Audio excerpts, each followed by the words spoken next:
Olá, sejam muito bem-vindos a mais um bate-papo aqui na nossa Descompressão Corporativa. Hoje eu tenho dois ilustres professores, doutores, um é doutorando, o outro é doutor, do TID, da PUC de São Paulo, e o meu amigo querido Américo Figueiredo, que é professor doutorando da Fundação Dom Cabral. Então, Marcelo Gralha e Américo Figueiredo, muito obrigado por vocês estarem aqui comigo. Prazer é grande. Obrigado, Adriana. Aproveitando, já queria que você me explicasse para a gente o que é o TID da PUC, que você é doutor, responsável e coordena o doutorado do Américo, que é um profissional maravilhoso que eu conheço há muitos anos, tenho muita admiração. Muito obrigada também por você estar com o seu tempo aqui. Eu que agradeço, Adriana. Então, TID é um programa de mestrado e doutorado, né, da PUC, e significa Tecnologias da Inteligência e Design Digital. Então, é um programa bem interessante, é um programa transdisciplinar, né, que quando a gente fala tecnologia, a gente tende a pensar no técnico, né, na coisa estrita, matemática, mas na verdade é um programa que estuda as relações, as interfaces entre a tecnologia e o humano, né, e a sociedade. É bem bacana, bem transdisciplinar. E o Américo faz o doutorado, né, conosco lá e já produzimos juntos, já fizemos um artigo juntos, estamos nos dando muito bem nessa parceria.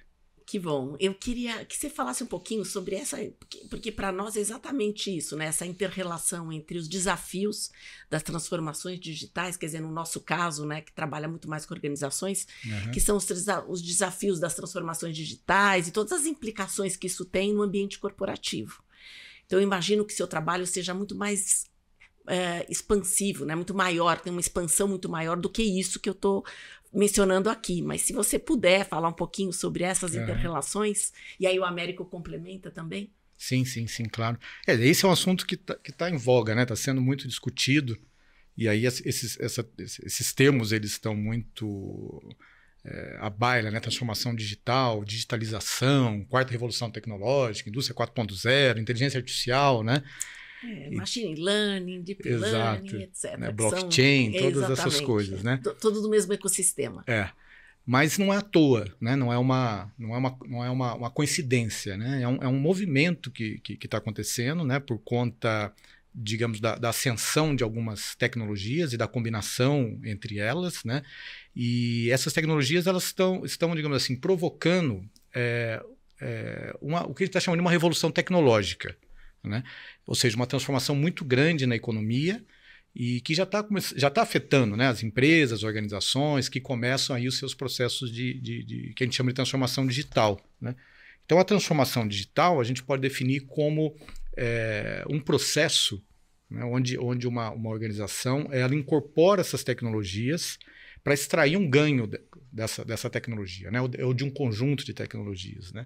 E aí esse ganho ele pode ser um ganho de eficiência, de ganho de produtividade, né? Através da automação de processos, por exemplo, ou pode ser um ganho que vem de um novo modelo de negócio que a organização consegue modelar a partir da tecnologia. Então essa é uma jornada que está assim, contaminando todas as empresas, né? Das grandes, das pequenas, umas mais avançadas, outras menos avançadas, mas a gente chama de uma nova onda de inovação que está acontecendo. E que a gente vê, por exemplo, na pandemia, que isso acelerou, né? Acho que esse movimento já vinha muito forte, e com a pandemia ele deu uma acelerada, porque todo mundo teve que viver esse mundo mais digital, até fomos forçados a isso, né?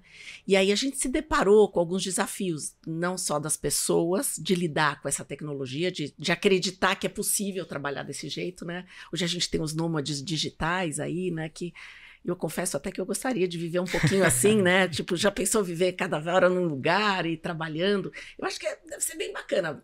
Em vez de você tirar um sabático, você faz um momento nômade digital, né? E é possível. Não é possível? É bem possível.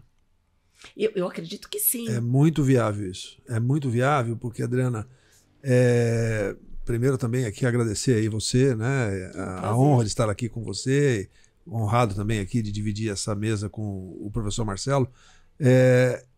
Eu acho que nós temos aí, para abordar essa questão que você comenta, um desafio de modelos mentais. Puxa, fala sobre isso, que adorei já. Porque a liderança das empresas, de uma certa forma, salvo sempre honrosas exceções, é uma liderança que tem assim muito apego a modelos mentais do passado.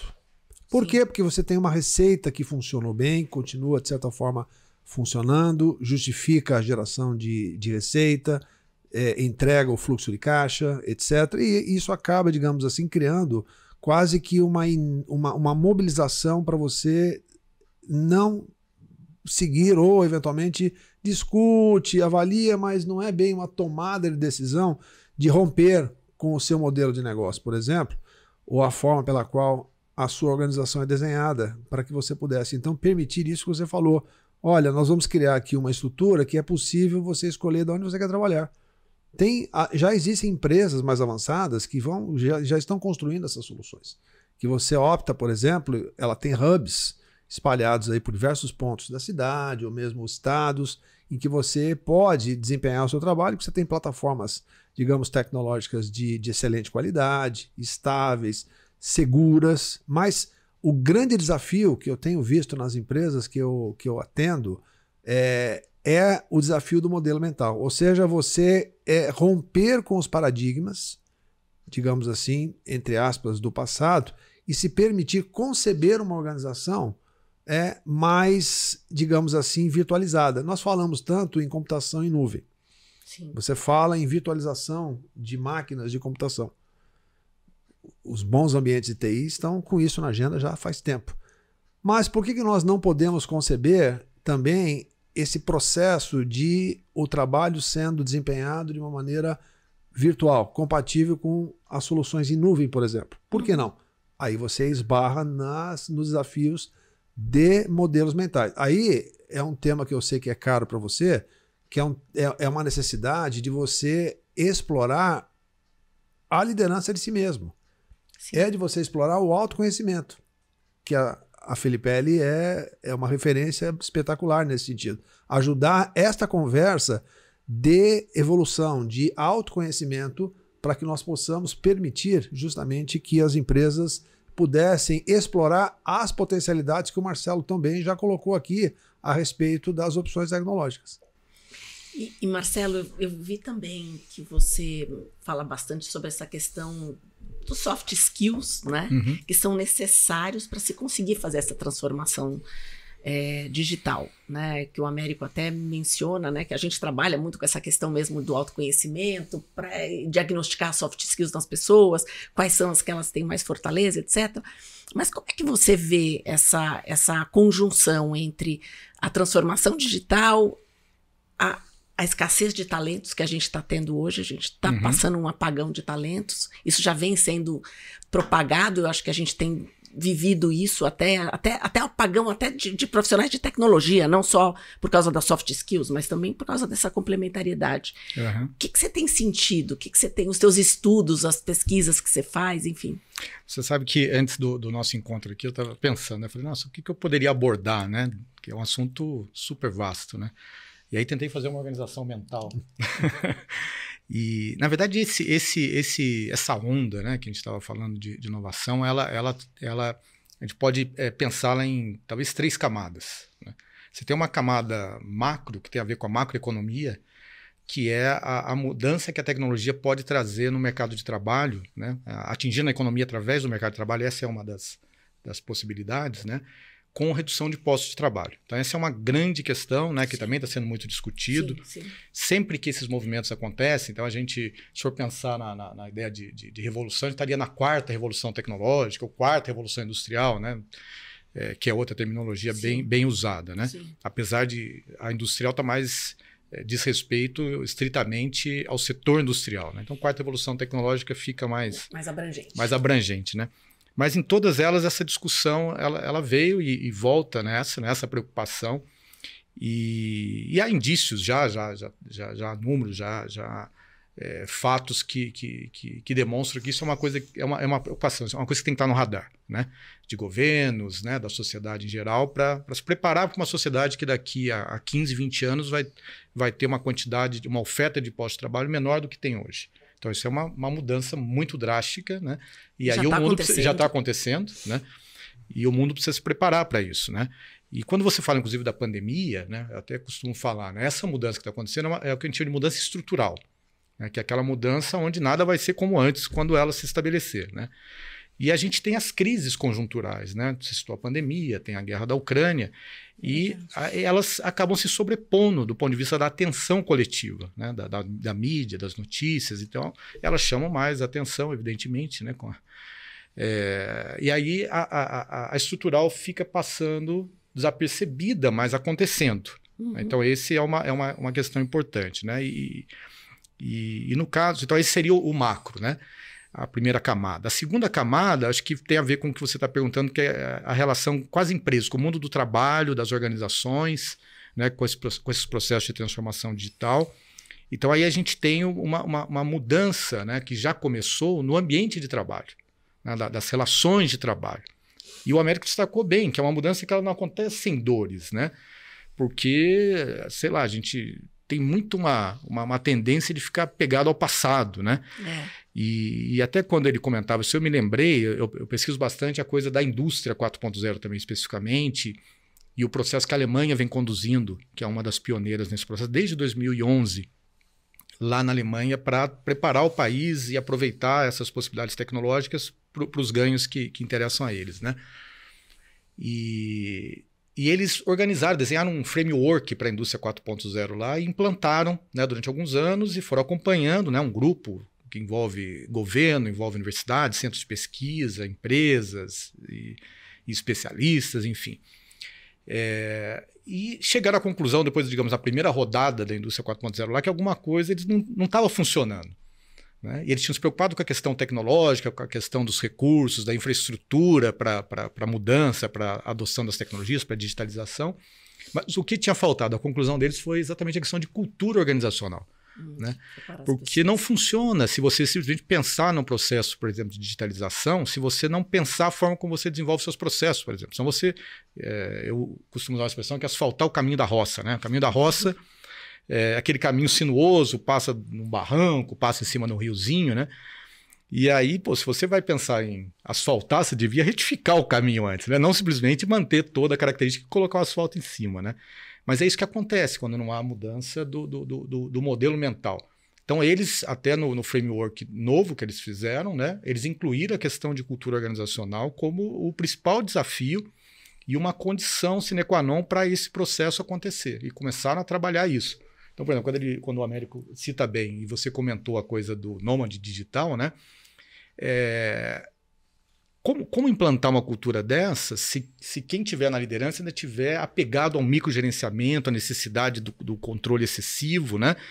Não vai funcionar, né? Aí começa a gerar efeitos colaterais muito ruins. Você começa a usar, por exemplo, a digitalização como um instrumento de controle, né? E gera você tem muito acesso, né? Você tem muitos processos hoje. E aí tende ao quantitativo, né? Quanto tempo que a pessoa está na frente fazendo uma reunião, né? Na tela, quanto tempo ele está conectado, quantos e-mails ele enviou, quantos... E tem software para isso hoje. Exato, já está sendo usado. E vira uma coisa doida, né? Vira uma coisa doida que simplesmente gera um dos aspectos que eu falo até num artigo que eu escrevi chamado Indústria 4.0 e o Futuro do Trabalho, né? Que é a opressão digital. Você começa a colocar tanto controle porque você está querendo... num tempo que deveria ser diferente, ou deve ser diferente, você está usando a mesma mentalidade do passado. Então, esse realmente nessa segunda camada, o Américo destacou bem, ele é o desafio central, né? Não é a tecnologia em si, esse é o desafio central. E a terceira camada é a que você fala, que você cita as soft skills, as hard skills, que são essas novas competências. Aí é do ponto de vista do indivíduo, da pessoa, né? Da profissional, do profissional que está nessas empresas, como essa pessoa, né, individualmente olha para isso e se prepara para minimizar os riscos dela ser atingida num processo de automação, por exemplo, né? Porque as pessoas têm velocidade de aceitação da mudança e de lidar com a mudança de forma diferente. Sim. A gente estudou isso, né? O Américo trabalhou muito com isso também, né? E com toda a experiência dele aí na área de recursos humanos e dirigindo empresas nessa linha, eu acho que a gente vê que algumas pessoas têm algumas facilidades, algumas têm mais facilidade para lidar com as mudanças, até gostam, outras têm mais resistência, mais receio, e aí elas influenciam o ambiente. Desde o começo, a gente lembra das curvas de mudança, onde você tem os early adopters, você tem os resistentes, e tem aquelas pessoas que você vai influenciar no meio, etc.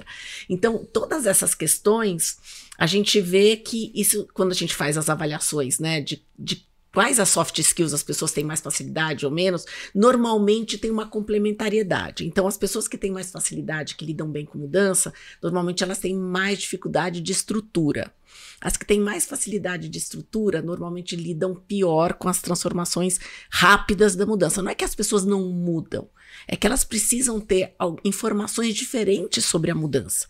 Tem pessoas que mudam mais passo a passo, tem pessoas que mudam mais, se elas entendem o conceito para onde está indo aquela direção, elas vão. Então, o que as pessoas precisam de informação básica para que essa mudança de fato ocorra? Mas vocês têm visto, com essa mudança, vocês têm sido otimistas com essa implementação da transformação digital? E aí eu digo isso até em relação às empresas brasileiras, porque o brasileiro tem não vou dizer um déficit, mas ele tem uma dificuldade maior em alguns aspectos que são necessários para essa mudança e tem facilidade em outros. O que eu me refiro? Algumas coisas de soft skill, de sociabilização, de lidar com as pessoas, o brasileiro é muito bom. Mas ele tem mais dificuldade em alguns raciocínios mais lógicos, em algumas coisas mais matemáticas, em coisas assim. Como é que vocês veem isso? Não sei se vocês são otimistas com relação a essas questões, ou a gente teria que fazer alguma educação mais de infraestrutura para poder atingir tudo isso? O que vocês pensam sobre isso? Vou pedir licença aqui ao professor Marcelo e vou levantar uma bola aqui, que é objeto das nossas análises conjuntas, o artigo que nós escrevemos, em que nós exploramos um pouco a visão de grandes institutos que o Brasil tem, Câmara Brasileira da Indústria 4.0, por exemplo. É uma câmara organizada por entidades do governo, da iniciativa privada, para citar algum. Outra câmara importante, um centro de excelência, a CNI, Confederação Nacional da Indústria, a Embrapi, que trabalha com pesquisa, desenvolvimento ligado à inovação, para citar alguns, objeto do nosso campo aqui de análise, que fizemos essa pesquisa juntos para um simpósio que nós participamos na China, sobre inovação, tecnologia, etc. e tal, foi muito legal, inclusive. O que aparece nessa análise, Adriana, é uma deficiência muito grande no Brasil. Mas muito grande. Eu não estou me referindo, porque aí não estou me referindo a uma empresa aqui ou a um cluster de empresas que você conheça em Campinas, que são ilhas de excelência. Você tem um cluster ali, se não me engano, no Recife, no César, que é um centro de excelência que você conhece também, Marcelo. Não estou me referindo a esses pequenos clusters. Estou olhando o Brasil de um ponto de vista mais macroeconômico. Você pega o país como um todo e você olha, por exemplo, exatamente o grau de maturidade das empresas brasileiras com um certo olhar de produtividade. Porque você tem que olhar a produtividade da economia brasileira, que é reflexo da qualidade disso que você está dizendo, das empresas nos vários setores. Quando você olha, por exemplo, a produtividade da economia brasileira, os dados que nós coletamos para o nosso artigo, que tinha um horizonte até 2018, você olha, por exemplo, a comparação da produtividade total dos fatores da economia brasileira, que formam parte do Produto Interno Bruto, da indústria brasileira. A indústria brasileira ela tem uma produtividade comparada aos Estados Unidos, que é, nesse ranking de análise, é o melhor país com maior grau de produtividade, medida ali por uma expressão que a gente chama preços de compra. Eles fazem uma equalização dos dados, com paridade de preços de compra, equaliza os dados para você ter base de comparação. A produtividade brasileira é algo como 13 vezes menor do que da indústria. Caramba. Menor. Da indústria, perdão, a agricultura brasileira é 13 vezes menos produtiva, 13 vezes menos produtiva que a americana. A produtividade do segmento industrial brasileiro é algo como 5 vezes menos, a produtividade americana é 5 vezes maior do que a nossa, e a de serviços também, nós somos, os Estados Unidos, 5 vezes mais produtivos. Então, eu achei que a de serviços era pior do que não, nessa análise que a gente coletou até o horizonte 2018, né? Não sei depois, obviamente, com a pandemia, pode ser que tenha piorado, melhorado um pouquinho, mas é assim. Então, isso reflete o quê? Uma desatualização competitiva, Adriana. Verdade. É assim, é isso que, de certa forma, me preocupa no Brasil, porque eu não vejo o Brasil, e aí não é esta ou aquela empresa, não é a Fiesp, eventualmente, que vai resolver. O Brasil não tem uma política de Estado para enfrentar isso que você está trazendo. Não tem. O Brasil não tem uma política de Estado para endereçar esta questão, por exemplo, de formação de capital humano para fazer frente a isso que você coloca muito bem. Não tem. Aí você fica dependendo de ações voluntaristas. Você tem uma ação aqui, você tem uma ação ali, etc. e tal. O que acontece quando esta nova geração de profissionais que tem acesso hoje ao estado da arte, eventualmente, tem aí a internet, você tem acesso às plataformas de educação, etc., disponíveis e tal. Estes jovens talentos, eles são recrutados hoje muito rapidamente por empresas europeias, por empresas americanas. Eu vou dar um exemplo para vocês. É um caso que eu, na época, recentemente me tomei conhecimento. É um grande e-commerce que existe, né? É um dos mais famosos que existe aqui no Brasil. Tem uma sede grande na Grande São Paulo, a sua área de tecnologia de informação. Os profissionais que mexem com a parte tecnológica dele recebem hunting, recrutamento de empresas em São Francisco. Então imagina você é diretora de uma empresa desse porte e os seus colaboradores estão ali trabalhando na sua empresa e recebendo ligações, abordagens de São Francisco, na Califórnia, para eventualmente aceitar. Então, esses são profissionais muito qualificados. Sim. Se as condições estruturais do Brasil não são favoráveis, no sentido de permitir que eles fiquem aqui, se desenvolvam, tenham perspectivas, etc., são profissionais muito qualificados, é um talent pool muito restrito, Adriana.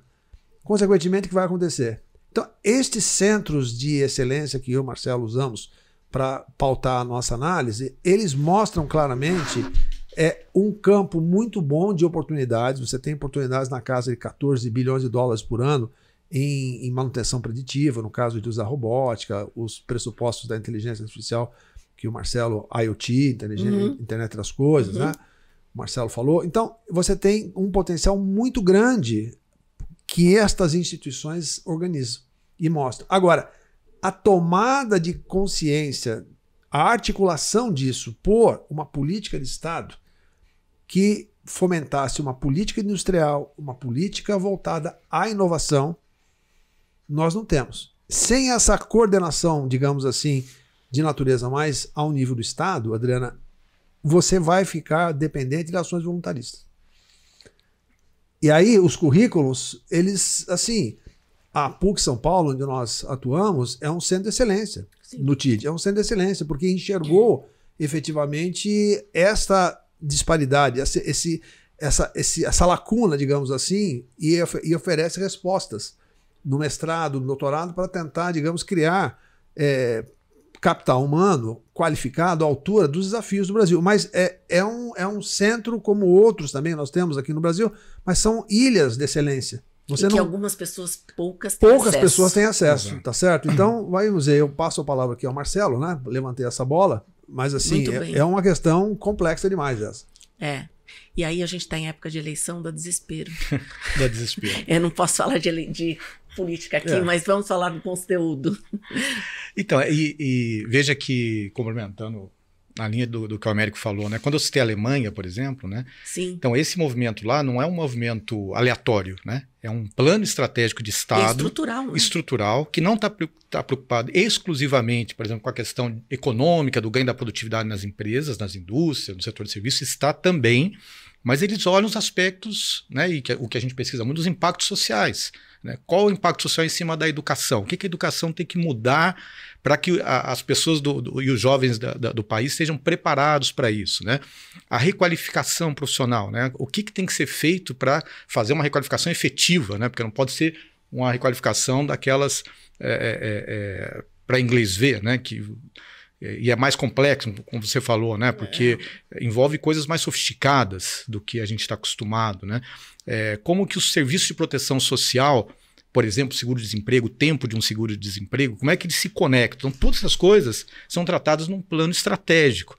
E eu pesquisei da Alemanha, pesquisei dos Estados Unidos, de Israel e da China, esses 4 com mais profundidade. Então, a característica comum é isso, né? Então, existe um plano estratégico muito articulado, com o Estado atuando como grande articulador, juntando indústria, centros de pesquisa, universidades, a parte de escolas técnicas, né? A escola pública, como você falou, que é onde a inclusão acontece, né? Onde a maior parte dos brasileiros e das brasileiras estudam, né? Então, isso tem que fazer parte. E o que a gente vê é o cenário que o Américo escreveu hoje. Então, na minha perspectiva, a minha visão também tem um certo pessimismo no sentido do que está acontecendo agora, né? No retrato, na fotografia do momento, que não existe essa articulação. Tem iniciativas interessantes, o Américo citou algumas, tem setores se mobilizando, como o CNI, Fiesp, né? No caso da Alemanha no Brasil, que é a VDI, que é a Associação de Engenharia Brasil-Alemanha, né? Que tem um intercâmbio interessante na questão específica da indústria 4.0, mas são iniciativas, como ele falou, voluntariosas, né? Ou interessadas nas suas questões específicas, né? Como o CNI e Fiesp têm seus interesses legítimos. Sim, claro. E estão cuidando, né, das coisas que têm que ser cuidadas, mas isso é pouco perto do que precisa fazer, né? E quando você cita também a questão e o Américo também citou, né, da formação, eu fiz uma pesquisa recente, uma pesquisa em profundidade, com 6 executivas de RH das grandes empresas de tecnologia que atuam aqui no Brasil, né? E, nossa, ficou muito claro uma coisa que a gente já está vendo em números, em outros materiais, em artigos, que é assim, o pessoal tende a fazer a conta, voltando ao macro, né? Fala assim, não, mas alguns postos de trabalho vão desaparecer, mas outros vão surgir, né? Então, costuma fazer uma conta de menos, uma subtração, né? Vamos ver qual que é o saldo. Gente, não é uma conta de menos. Porque o que acontece hoje, a gente tem, né, um índice muito alto de desemprego e um índice gigantesco de vagas que não conseguem ser preenchidas. Então, não é uma conta de menos, porque novas vagas que são abertas, né, na maior parte, não são inclusivas.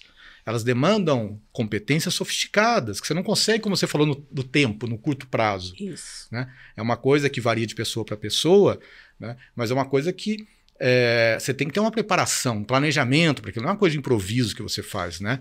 Tanto que essas empresas, elas citaram algumas situações do tipo abriram mão para algumas vagas de tecnologia da exigência de curso superior. E quando eu questionei essas executivas sobre as soft skills, né, que é uma coisa que está se falando, né? Porque a soft skill é aquela coisa, né? Por que soft skills? Porque as tecnologias vão substituir vários dos trabalhos que são feitos, né, aquela parte mecânica do nosso trabalho. Repetitivo, né? Mecânico, previsível, vai ser substituído, já está sendo. Já. Então, as máquinas não têm algumas competências que são as sociocomportamentais. Não há perspectiva de ter isso no curto, médio prazo, né?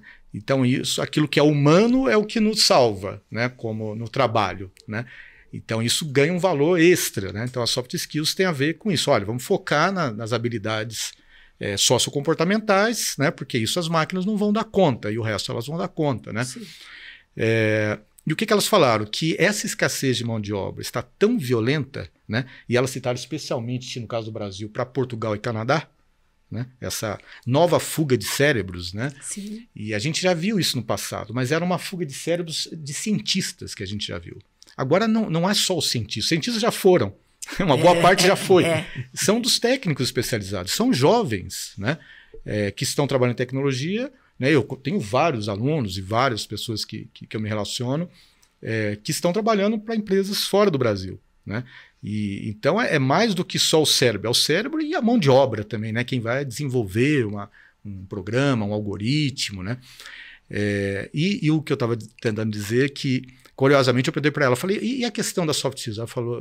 Elas disseram, olha, para algumas vagas A escassez é tanta que a gente abre mão, inclusive, disso. Então, a gente contrata gente, que a gente tem sérias dúvidas se vai ficar muito tempo na empresa, mas é o que tem para hoje. Então, você não tem ali a pessoa com a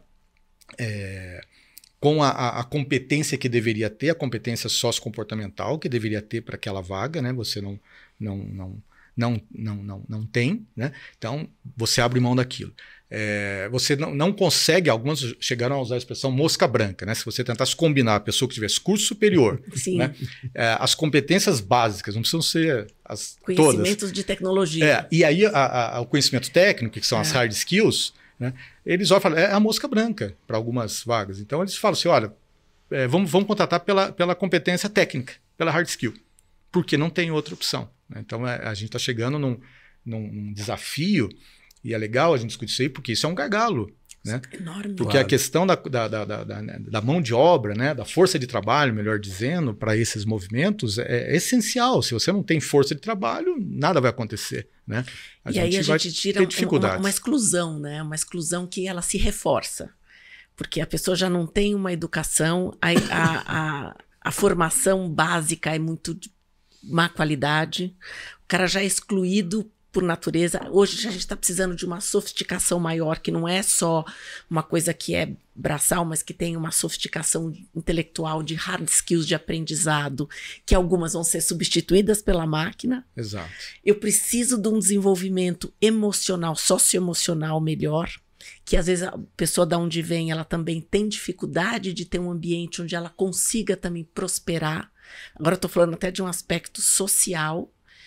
E aí a gente tem as indústrias e as empresas, e aí eu me incluo nisso também, porque eu também tenho 2, 3 vagas em aberto que eu tenho dificuldade de fechar.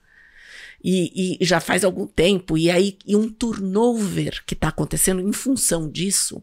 As empresas também, além do desafio da transformação digital, da questão cultural que a gente precisa fazer dentro das organizações, você precisa que as pessoas fiquem minimamente estáveis na organização, para você criar a cultura, para você consolidar algumas práticas. E a gente está tendo, não só o meu segmento, como vários segmentos, um turnover como a gente nunca teve tão grande. As pessoas ficam pouquíssimo tempo nas empresas, onde a memória, né, o histórico, né, a administração, né, do conhecimento, né, eu pensei na palavra em inglês, estava tentando pensar aqui, knowledge management, que é exatamente isso que a gente acaba perdendo. Claro. Tudo bem, a tecnologia ajuda, porque você consegue ter os sistemas que guardam tudo e tal. Até certo ponto. Né? Até certo ponto, mas as relações, porque você continua fazendo um negócio de pessoa para pessoa, de ser humano com ser humano. Você não vai vender para uma máquina, né? Você não vai vender para uma máquina. Então, essas relações têm sido perdidas, o histórico, os vínculos que estão sendo criados entre as pessoas dentro da organização. Então, como é que você mantém uma transformação digital que ande na velocidade que a gente precisa que a empresa ande, e ainda construir uma questão cultural que a gente precisa desse engajamento entre as pessoas num turnover absurdo que as empresas estão vivendo? Adriana, você está afiada hoje, hein? Você está bem afiada, porque a sua provocação, ela é um eixo central de relevância competitiva das empresas. É isso que eu tenho visto nas minhas atuações aí, não só no Brasil quanto no Paraguai, quando eu atuo bastante pela Fundação Dom Cabral. Isso que nós estamos conversando está ameaçando a relevância mercadológica das empresas. Não é que você tem um fenômeno de recursos humanos que o turnover subiu, eu estou com uma certa dificuldade. O modelo de negócios destas empresas começa a ser impactado por essa incapacidade de gerir a partir de modelos mentais compatíveis com o tamanho dos desafios que o Marcelo trouxe aqui muito bem no campo tecnológico, de evolução digital, porque isso significa um repensar das nossas empresas. Eu tenho sido chamado muito, eu estou prestando atenção, porque está aparecendo aqui uma certa insistência de empresários para falar sobre arquitetura organizacional. Eles estão sentindo problemas, eles chegam assim dizendo, olha, a minha estrutura organizacional não dá respostas para o que eu estou tendo que fazer. Eles chegam assim, com essa dor aí. Aí nós traduzimos isso em arquitetura organizacional. Aí eu vou explicar, olha. Aí você vai e você chega nesses pontos que você está falando. Porque o modelo de você pensar, a forma como você entrega a cadeia de valor da sua empresa, seja a sua empresa uma empresa que produza produtos ou desenvolva serviços, a cadeia de valor dela, que visa o cliente ou consumidor final, ela depende desta inteligência que a gente chama da arquitetura organizacional moderna, compatível, para quê? Para que as políticas de gestão de pessoas, por exemplo, possam ser compatíveis com esses desafios contemporâneos. Por exemplo, aí você vai ter que repensar o propósito da sua organização. Eu tenho que ter propósitos que são, digamos assim, mobilizadores de temas relevantes. Eu lamento, ou seja, o que eu estou vendo é um certo esgotamento dos modelos empresariais segundo os quais nós estamos acostumados. Você tem, eventualmente, ainda um efeitozinho aí, digamos, de cauda longa, demora um pouquinho mais aqui, você tem, assim, alguns oligopólios, algumas coisas, mas, assim, se nós pegarmos aqui, eu tenho, assim, um carinho muito grande pela Gerdau, né? Tive lá um tempo ali, conversando ali com a diretora de recursos humanos atual, minha colega, depois o antecessor também, uma pessoa muito querida, né? O antecessor foi meu colega lá no IBGC, na comissão de pessoas, onde eu passei ali um tempo. É impressionante, você olha uma empresa que foi fundada no século XIX, que opera uma commodity, que são minério de ferro, e ela está com projetos de inovação no Vale do Silício. Ela está falando, por exemplo, de evolução tecnológica a partir da substituição de materiais, como o grafeno, por exemplo. Ela criou uma escola de ciência, de formação de cientista de dados. A Gerdau forma cientista de dados, até onde eu estive lá conversando com eles. Mas o Marcelo falou muito bem de cultura organizacional e exatamente ali que foi o cerne da questão para eles também. Eles fizeram um trabalho muito bem feito de discussão de cultura organizacional para exatamente entender estas mudanças que estão acontecendo e os seus impactos no modelo de gestão de gente, os impactos na formação de liderança, como é que você impulsiona a inovação, como é que você discute a organização do trabalho, mudaram todo o layout do escritório, uma coisa super moderna. Então, aí cai um pouco nesse conceito, você falou do nômade digital. Assim, mas é que a gente falou, isso é uma ilha de excelência. Nós não estamos generalizando isso aqui. Então, você, no seu comentário, você aborda, Adriana, um eixo estruturante muito relevante, como eu falei, que tem a ver com a relevância mercadológica dessas empresas. Então, não é só você, de repente, porque eu tenho que contratar aqui um programa, uma empresa, eu tenho que repensar a viabilidade do meu modelo, o quanto que eu continuo sendo relevante mercadologicamente, para atrair as pessoas certas, eventualmente para criar as condições de retenção e vai por aí. E o que você falou é realmente interessante, porque não dá para pensar em progresso sem alguma estabilidade, né? Mínima, né? É um pressuposto da melhoria que você estabiliza primeiro um processo para depois melhorá-lo, né? Se ele é um processo instável, fora de controle, você não tem progresso efetivo, né? Você tem altos e baixos só, né? E muita energia dissipada, né? Nossa, como você explicou. Mas você entendeu que esse cidadão aqui... Ele explicou. Mas você entendeu que esse cidadão... Tudo, calma assim... ali. Ele é modesto. Você entendeu que ele é engenheiro de informação, Nossa, né? Não, foi fantástico. Você falou de uma maneira simples, um negócio que é super complexo. Pois é. Então, e é verdade.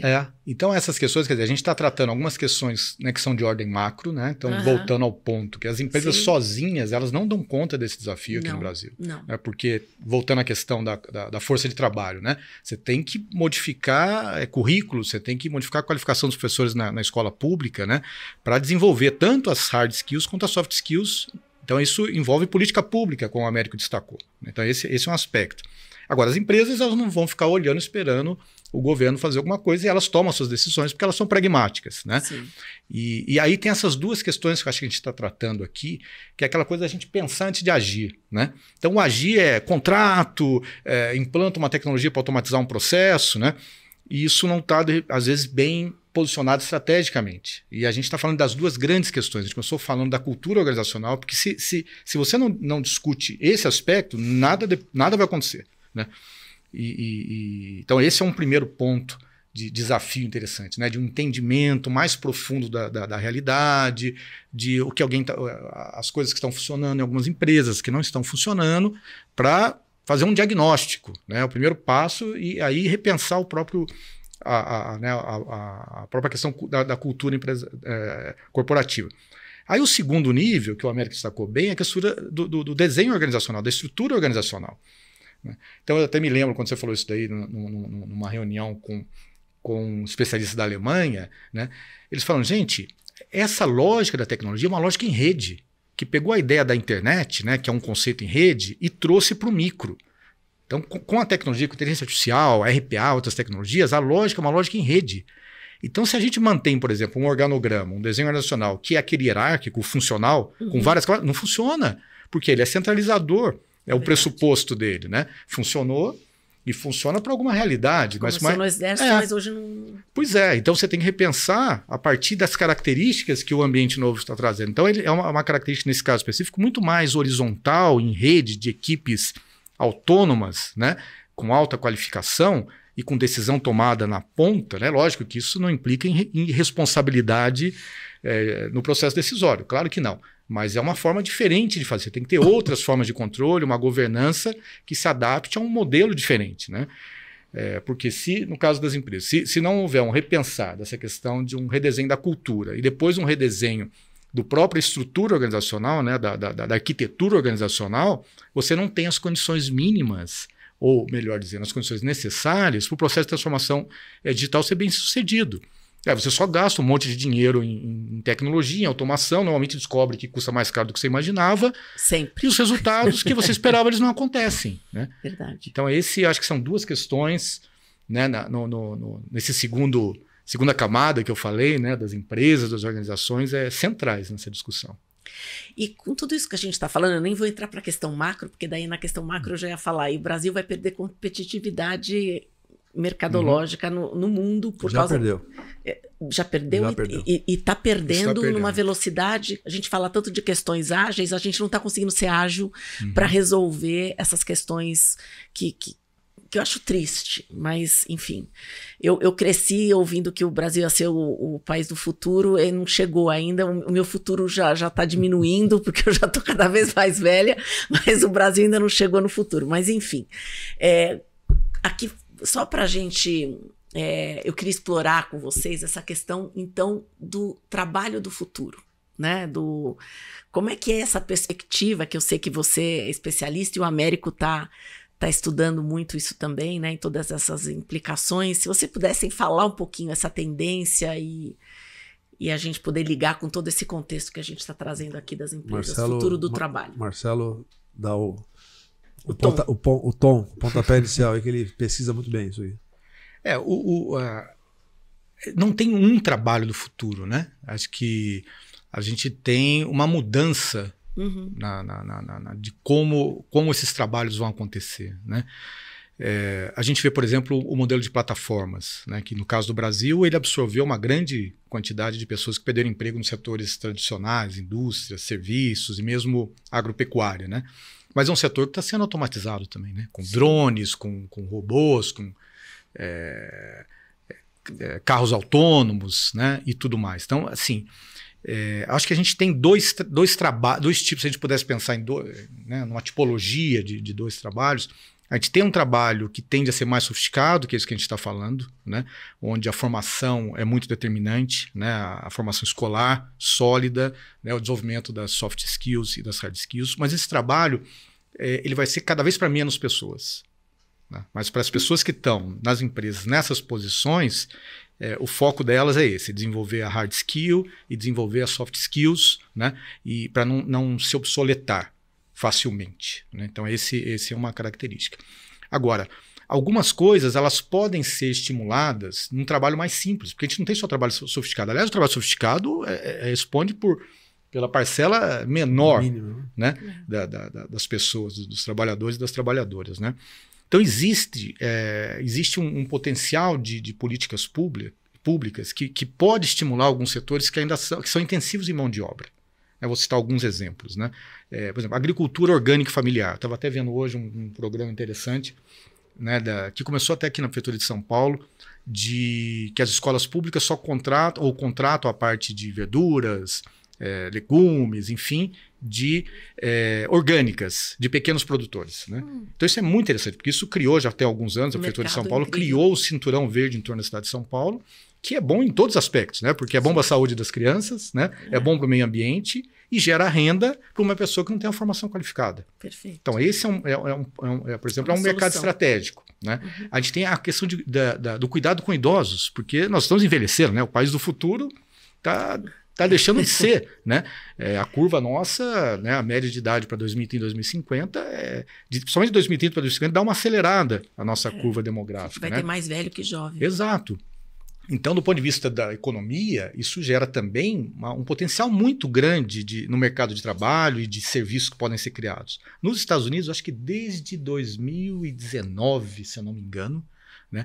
Mas isso pode ter sido afetado um pouco, né, pela pandemia, mas esse setor é o que mais emprega quantitativamente. Ele superou o varejo nos Estados Unidos, né? Todo o setor de saúde que envolve cuidados com saúde, né, e idosos incluídos. Porque o médico ele vai tender a ser, não substituído, mas vai ter muito robô fazendo o trabalho dele, mas o do enfermeiro não, né? Por exemplo, né? E tem a questão dos agentes de saúde, você tem uma possibilidade tremenda. Então, assim, mas eu pergunto, né? Vamos pegar esse setor. Hoje a gente tem formação de pessoas para isso, para cuidadores de idosos, por exemplo, né? Tem poucos casos, né? Tem um caso ou outro aqui, uma empresa ou outra. Isso deveria ser fruto de uma estratégia, né, pública, inclusive, para estimular esse tipo de geração. Então existe, né, voltando à questão do trabalho futuro, existe um trabalho que é simples, que vai continuar, né? Mas do ponto de vista em termos de país, a gente precisa ter estratégias específicas, né, para fazê-los crescer, né? O setor de cultura, o setor de turismo, que isso já é figura conhecida, né? Carimbada de que são setores que são intensivos em mão de obra. À medida que cresce a receita, cresce a demanda por trabalhadores e trabalhadoras, né?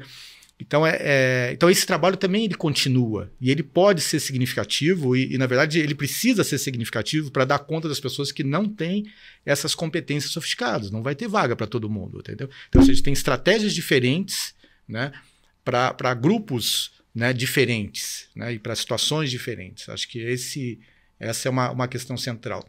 E também passa ainda pela questão da forma de distribuição de renda, né? De mecanismos de distribuição de renda. Então, por exemplo, uma coisa que está voltando à discussão é a questão da renda básica universal. Eu ia falar isso, a minha próxima pergunta, porque o Harari, num dos livros dele, ele fala dessa questão de a gente tem pessoas que não vão ter dinheiro, não vão ter emprego. Exato. Então, eles vão ser sempre os desempregados para sempre. Então, o que você vai fazer com essa população? Exato. Então, é isso que eu estou falando, que a gente precisa de um plano estratégico para pensar o futuro, né? E tem um autor fantástico, economista, que é o Piketty, um francês, né? Sim. Que é digamos, eu cito ele no meu livro. Que legal, né? Brilhante. E ele mostra, né, nos livros dele, que o principal mecanismo de distribuição de renda ainda é essa estrutura de cargos, né, de salários, né, de empresas que contratam e para fazer o seu lucro, elas precisam gerar empregos, então, de alguma maneira, a riqueza é distribuída. Né? Portanto, se esse mecanismo for abalado, isso abala a lógica como a nossa sociedade funciona. Né?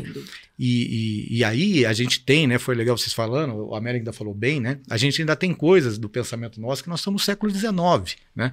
Então a ética do trabalho, por exemplo, né? O trabalho, isso veio com a Revolução Industrial, com a primeira revolução, né, tecnológica, que é aquela que a gente estudou na escola como Revolução Industrial, né, como se fosse a única. Né? Hoje a gente está dizendo que já estamos na quarta. Né?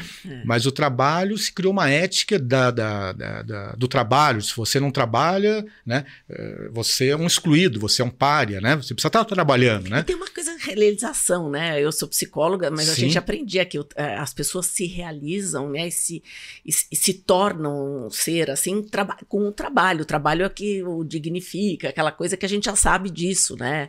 Mas isso é uma ética que veio tem 200 anos. De 200 anos. Né? Sem Antes dúvida disso, nenhuma. não. O trabalho não era valorizado. Não, a né? elite Se você não trabalhava, trabalhava. você precisava. É, né? a elite não trabalhava. Então, essa é uma, digamos, essa é, por exemplo, é uma mudança mental, é uma coisa que a gente tem que começar a repensar. Né? É claro questionar, né? Questionar, né? Então, assim, outras formas, por exemplo, um sistema de distribuição de renda, como a renda básica universal, que tem sido discutido, inclusive, por executivos de tecnologia, Bill Gates já falou, o Elon Musk já falou disso, quer dizer, todos eles não querem também que as coisas caminhem para um lugar ruim, né? Inclusive o Elon Musk é um temerário dessa questão da inteligência artificial, ele já declarou isso várias vezes, né? Que ele tem medo do que a gente está deixando a inteligência emocional, eu falei artificial, né? Artificial, sim, ele é um dos que coloca o crítico, né? É um dos que ele tem coloca, medo, né? Mas eu acho que é bom que a gente tenha um pouco de medo dela, né? Porque assim a gente se prepara melhor, né? Então usa os vieses para produzir a inteligência artificial. Exato. Mas continua, desculpa. Não, então, isso é uma coisa que tem que mudar, né? Porque é claro que, como você falou, né? Do ponto de vista do nosso psíquico, a gente precisa fazer alguma coisa, né? Mas pode ser uma coisa que é um trabalho que, eventualmente, é um trabalho voluntário, um trabalho relacionado à cultura, relacionado à arte. Isso tem que ser encarado de uma forma positiva. Voltar a fazer que nem os gregos, né? Filosofar. Se deve para todo mundo, né? Esse que é o problema, né? Mas então é uma mudança muito grande, né? E isso que você fala é bem legal. Eu até trabalhei num artigo, um texto da Hannah Arendt, né? Falando sobre essa questão o quanto que o trabalho, essa ética do trabalho interfere na formação nossa, né? A gente sabe disso, né? Até hoje você fala, você conhece uma pessoa, você trabalha onde, né? Parece que é uma visão reduzida, óbvio, né? São daí problemas outros, né? De como a gente encara as coisas, encara dinheiro, posses, etc. Então tem uma série de coisas que a gente precisa repensar, né?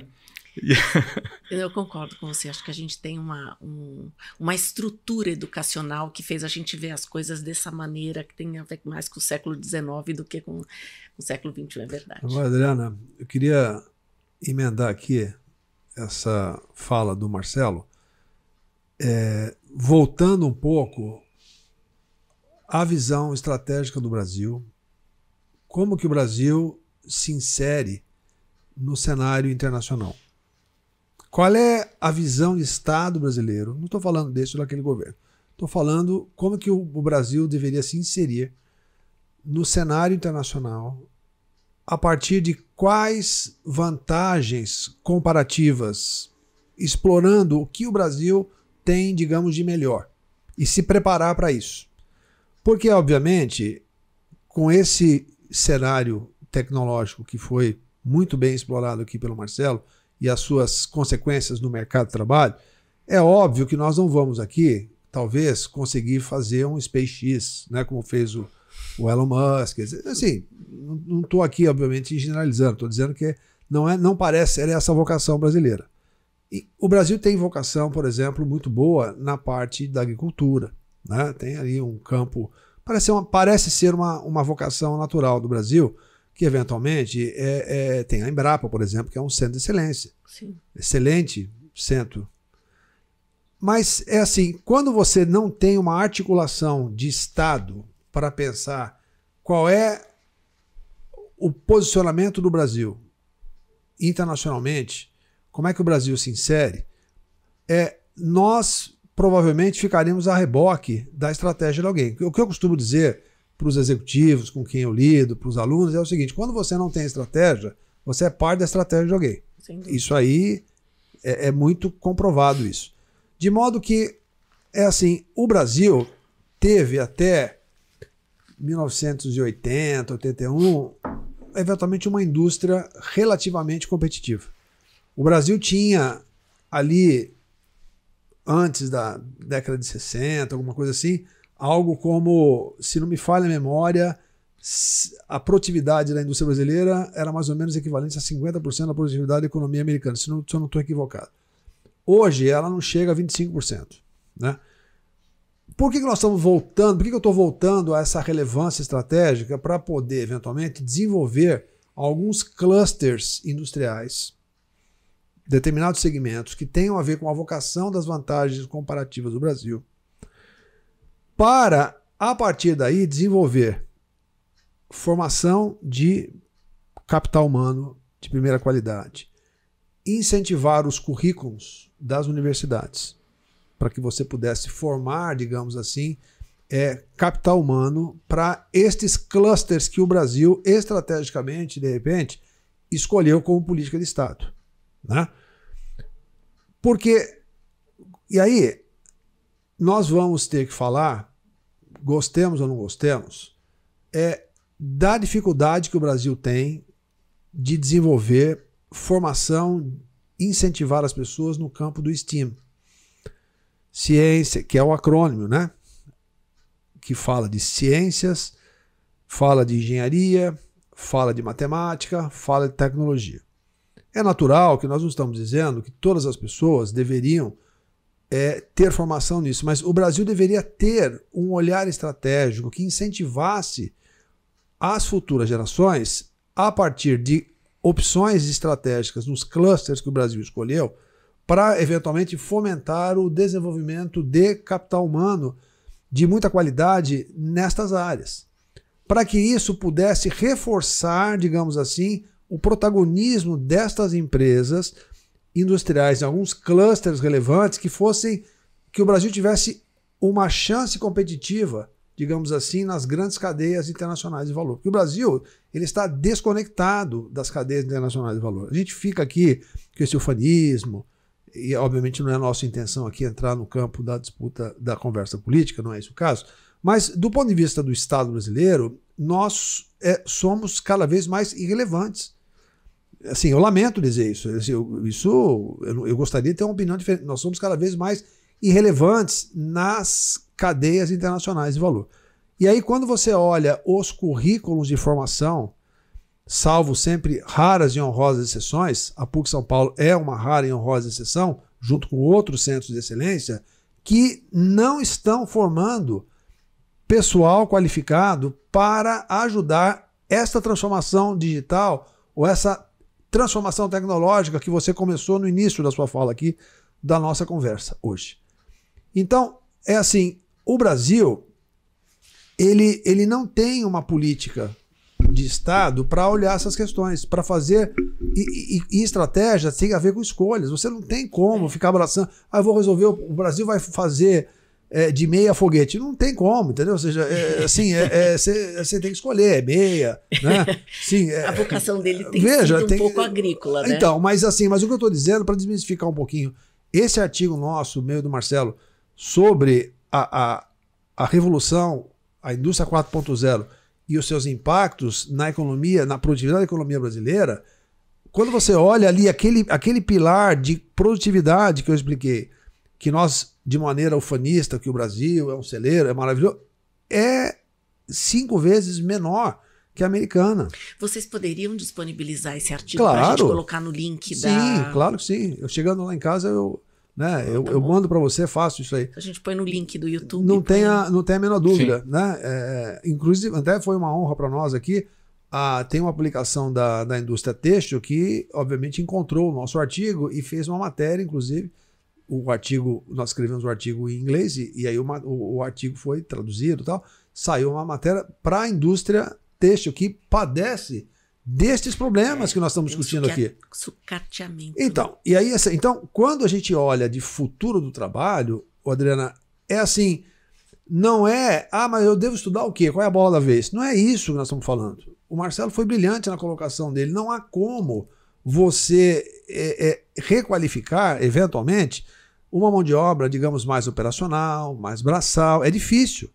Mas, do ponto de vista de você olhar o futuro do Brasil, quais são as escolhas estratégicas que o Brasil fará ou está discutindo fazer para eleger alguns clusters estrategicamente relevantes para as vocações de vantagem comparativa do Brasil? E aí sim, você orientar o processo, digamos assim, de formação de quadros, eventualmente, para essas questões todas. De formação que aí, obviamente, né, eu tenho um olhar do STEAM, que é um olhar que eu há muito tempo presto atenção. Na época eu era da IBM, a gente já tinha dificuldades disso. de você ter efetivamente esses colegas com essas qualificações no campo das ciências. Tá? Não é que o cara vai fazer assim a nova fórmula do Einstein, não é isso. É que você precisa ter esta compreensão, e vocês falaram isso, das hard skills, no sentido de ter raciocínio de resolução de problemas. É uma competência essa. Você percebeu? Então, as pessoas, muitas empresas não têm, os jovens, às vezes têm uma certa dificuldade de ter essa compreensão de como é que você tem competência de resolução de problemas. Eu preciso que você entenda um pouco de lógica, que você consiga fazer, digamos assim, a organização de um conjunto estatístico e você possa ter uma estatística descritiva, que não é nada do outro mundo. Ninguém está falando aqui de novo para ser o Einstein. É você ter uma estatística descritiva para organizar uma tabela de dados. É isso que nós estamos falando. E hoje cada vez mais precisa tudo de análise, né? Então, os dados têm que ser analisados, né? Como é que somos cientistas de dados, etc. Que a gente não precisa ser cientista de dados, mas a gente precisa ter uma básica noção para poder lidar com isso. Exatamente. Exato. Mas uma coisa que você comentou, não dá para a gente imaginar que a nossa economia fique numa dependência e cada vez maior da produção agrícola e de commodities, né? Porque se não pensando na agricultura, a gente lembra que a gente estudou que monocultura era uma péssima ideia, né? Sim. Então, acho que a monoeconomia também é uma péssima ideia, né? Sem dúvida. No caso da indústria, por exemplo, o que os países de economia desenvolvida buscam é um patamar mínimo de 20%, né? Quer dizer, acima de 20% de participação do PIB gerado pela indústria. Por quê? Porque a indústria ela tem uma estrutura de salários meio piramidal. Boa. Né? Ela tem pouca gente que ganha muito, né? Tem uma base grande que ganha menos, mas tem técnicos especializados, engenheiros, administradores e administradoras que têm um salário intermediário. Isso interfere na estrutura de igualdade econômica da sociedade.